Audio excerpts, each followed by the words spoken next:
It's barely been a week that 20-year-old Carlos Alcaraz defeated Novak Djokovic to claim the men's singles title at Wimbledon. In doing so, he strengthened his grip on the world number one title, sent notice to the rest of the tennis world, and sent sports writers and analysts scurrying to talk about the next big thing in tennis. Now, I have somebody with me who is maybe not as young as 20-year-old Carlos Alcaraz, but is really young. And he happens to be the Indian Express's sports writer who focuses on tennis. Namit Kumar, welcome to this episode of Game Time Podcast. This is me, Amit Kamath. And we are going to talk about next big things in sport, in tennis in particular. Namit, how are you doing? I'm good. Thanks for revealing my age, Amit. I mean, we always like to start with talking up our guests. And speaking of talking up, tell us about this boy from El Palmar village who's gone on to, beat Novak Djokovic for his second Grand Slam title. I mean, he's won a Grand Slam before. I mean, Carlos Alcaraz was the world number one before he beat Djokovic at Wimbledon. But why is this moment where he's beaten Djokovic for the final, why is that such a big deal? So I think there are a few reasons why it's a big deal. I think the first thing is that it's been quite obvious over the last 4-5 years that there's no one really to challenge Djokovic at the big stage. I mean, there have been some flashes from Nadal when he's been fit, but even that is only on clay. Like, I think since 2013, Nadal hasn't defeated Djokovic on any surface other than clay. So it's been a decade since that happened. So I think for that reason, it's huge because one, there's an all-surface contender. On any surface, clay might be his forte, but he did it at Wimbledon on the grandest stage with all those eyes on him. And the second, I think, is that so much talk has swirled around him about him being a prodigy, about him being the next big thing in tennis. But I think that can get quite premature for anyone. It doesn't matter. You could be a 19-year-old that makes a Grand Slam semi-final and you're suddenly a prodigy. But what he's proven is that he's not just some sort of prodigy or something that will be big in the future, but the fact that he's here now and he's one of the best tennis players in the world now. And, he's going to go toe to toe and he's equal to Djokovic, even on a surface like grass where Djokovic was unbeaten for so many years. Absolutely. Namit, I also wanted to understand from you. I mean, as I mentioned, he's won a Grand Slam before this. He's been the world number one. But winning a title or defeating somebody who's as big as Djokovic at Wimbledon has its own connotations, right? I mean, you obviously know about how Federer defeated Sampras or Nadal beat Federer. I mean, it's an occasion where the whole passing of the torch actually happens, right? So yeah, I think that second example is more valid here than the first. I think when Federer beat Sampras, and since we are on the subject of discussing my age, I was just a 1-year-old back then. But when Federer beat Sampras, he was not the world number one, that it was a shock. It was a surprise. But I think for Alcaraz and Djokovic, it was equals. So I think that's where, us sports writers love narratives. And I think the narrative here was very similar to the Nadal-Federer thing where, Nadal had challenged Federer to a level he hadn't been challenged before for 4-5 years. But grass was Federer's home. It was his forte. And it actually took Nadal 3 tries. He was in the final with him in 2006 and 2007 and lost both of them before he beat him in 2008. And Alcaraz here did it on his first try against Djokovic. And, Djokovic was unbeaten at center court for 10 years. He had not lost a completed match at Wimbledon since 2016. So, these things, I mean, Djokovic was so dominant throughout the tournament as well. It's not like he was at a level below his prime. He was at the peak of his powers here. And Alcaraz contending with him. I know he's won the US Open before. I know he's been the world number one. Those are big achievements. But what was really missing from him just being a prodigy to him being the real thing was beating Djokovic in one of these finals. And the fact that he did it at Wimbledon and not the French Open, despite clay being his best surface, I think that's a huge deal.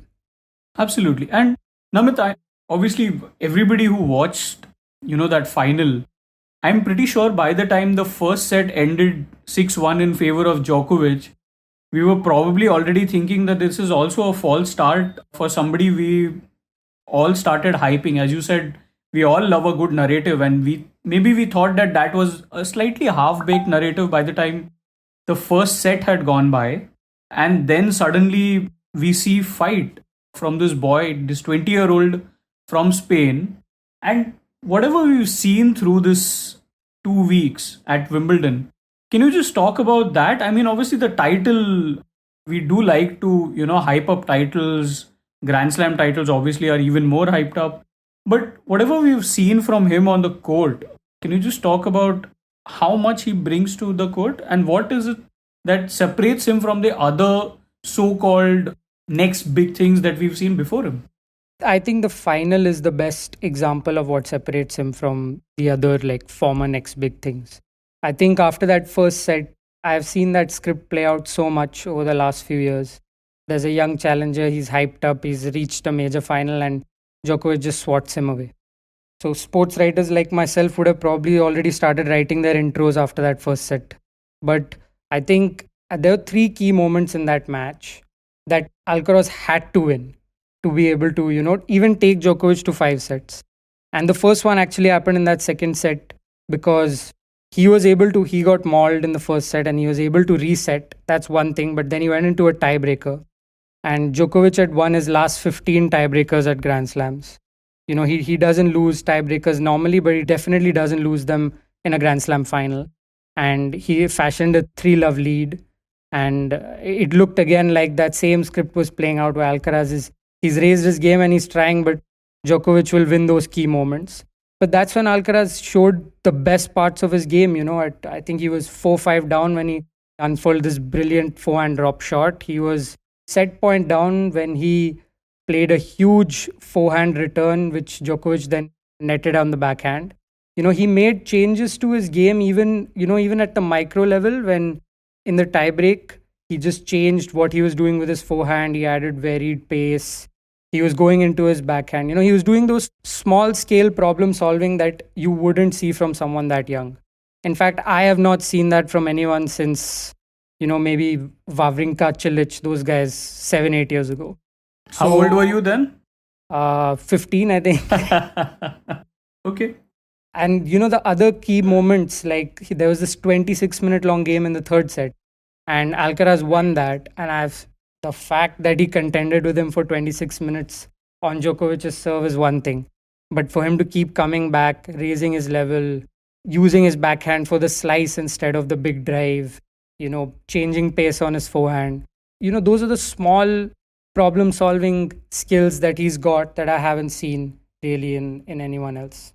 Amit, I also wanted to understand. I think one of the lines that I really loved from your report that day was, you called it when this guy won the title, you called it a seismic disruption at the summit of men's tennis. Talk about that a little bit. I mean, is it really a seismic disruption? Was it maybe just a day when Djokovic just got out Djokovic'd? Yeah, you're just proving how much we love narratives. But I think the reason I said that is because I understand that Alcaraz has been the world number one and he's already won a Grand Slam. But, like I said earlier, what was missing was a big win against, Federer and Nadal are basically out. So who he had to actually beat at the top was Djokovic. And not only did he do that, but it wasn't like Djokovic was having a bad day. He came back from a 1-set deficit. He beat him in a tiebreaker. He beat him in the 5th set. For him to do all of that actually showed that despite Djokovic being at his peak, Alcaraz was the better player. And for him to just be 20 and be able to do that, I think it's huge. And I think that shows that he's one of, if not the best men's tennis players around now. I mean, not just me. Everybody, I guess, likes that narrative about how Alcaraz is kind of Djokovic plus Federer plus Nadal. Yeah, I think Djokovic said that in his post-match press conference that he agrees with this narrative that he's got elements from all three of them. And I think that's true. I think, he's got that Nadal ability to, one, it's that fight and that mentality, but the second is just the athleticism and the power. And he's got Djokovic's total lack of weaknesses. And from Federer, he's got that, that variety, that shot selection, the different kinds of shots he could use to really suffocate opponents. So I think that he's got elements of all three. I think that's very true. And for someone of his age, he would probably be learning from watching them, absolutely test each other and scale the limits of the sport. But I think what is best about him, and I think what actually, the reason for all the hype is that he's also unique in his own way. He's extremely audacious. He'll go for a forehand drop shot while serving for the championship, while serving for the Wimbledon championship. I mean, that's totally unheard of. He'll change his backhand to go for more slices. He'll try the wide serve. He'll try things. I think it's the one of the beauties of watching such a young player play at his absolute best is that you see pure instinct. He's not got that experience of making decisions at the micro level like someone like Djokovic. It's pure instinct, and I think he won that match on pure instinct. And I think that was because of all the talent that he's evidently got. Where do you kind of see this rivalry going? Because on the one hand, we have a 20-year-old prodigy. On the other, we have this 36-year-old man who has won the most number of titles in men's tennis. And he's clearly not done. I mean, the kind of things that Djokovic does just to stay at the top, it doesn't seem like he's going to be done for at least half a decade more. And that's like a worst case scenario. So I wanted to understand, what do you see from this pair in the future? Do we see them meeting at every Grand Slam final? See, it's hard to tell whether they'll meet at Grand Slam finals. But I think one thing that you also touched on, which is very important, is that it's so rare to see someone coming into the peak of their powers and to see someone right at the end.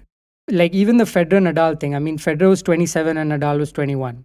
This is 20-year-old versus a 36-year-old. So it's so rare to see someone right at the end of their peak and someone who's coming right into their peak. But that said, I don't think that this was. I think I would resist the urge of exaggerating that the torch has been passed. I think of what I know of Djokovic and of what I've seen of his career, he'll be back. He's going to be back. And I think that in itself will be great for this rivalry, because if you do see these matches more regularly at Grand Slam finals, I think what they've already shown in their 3 matches previously is that this is a great matchup, at least for the spectator, because Alcaraz can contend with Djokovic's backhand. Djokovic can contend with Alcaraz's forehand. All the variety Alcaraz employs, Djokovic has got the athleticism to get to it.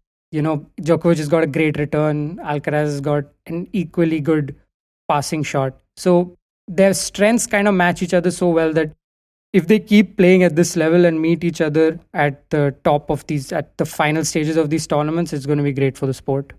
And obviously, this moment in time between Carlos Alcaraz beating Novak Djokovic, that kind of reminds our sports editor, Sandeep Dwivedi, who ends up writing in his column about how it reminded him so much of this moment where there's Larry Bird and Magic Johnson, both of them legends of the sport. They are at a training session just before the Barcelona Olympics, and a young Michael Jordan comes up. And if we know anything about Michael Jordan, is that the boy has no deference, right? He came out when he was born, I'm pretty sure he deferred to nobody. So he was the kind of guy who would turn up at a practice session, who would not care about who is in front of him. And that was the moment that Sandeep Dwivedi thought, it reflected so much when Carlos Alcaraz beat Djokovic. Namit, any final thoughts you have about this 20-year-old kid who's slightly younger than you?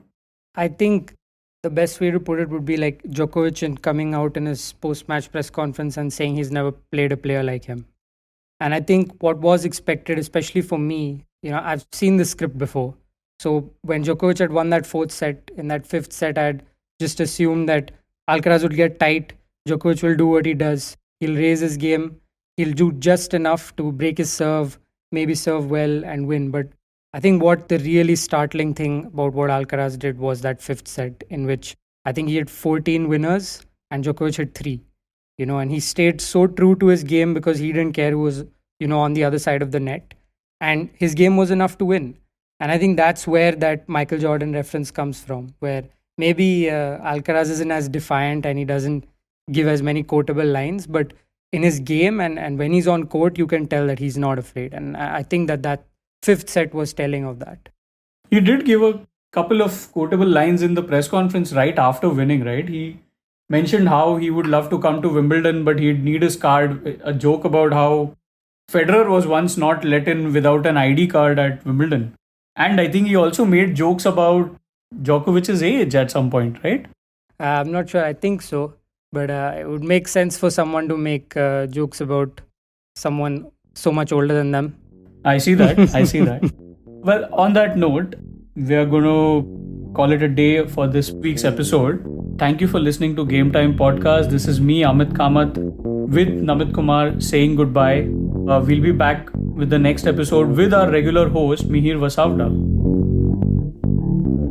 You were listening to Express Sports by the Indian Express. This week's show was edited and mixed by Abhishek Kumar and produced by me, Shashank Bhargava. If you like the show, then do subscribe to us wherever you get your podcasts. You can also recommend the show to someone you think will like it, share it with a friend or someone in your family. It's the best way for people to get to know about us. You can also tweet us at Express Audio and write to us at podcasts@indianexpress.com.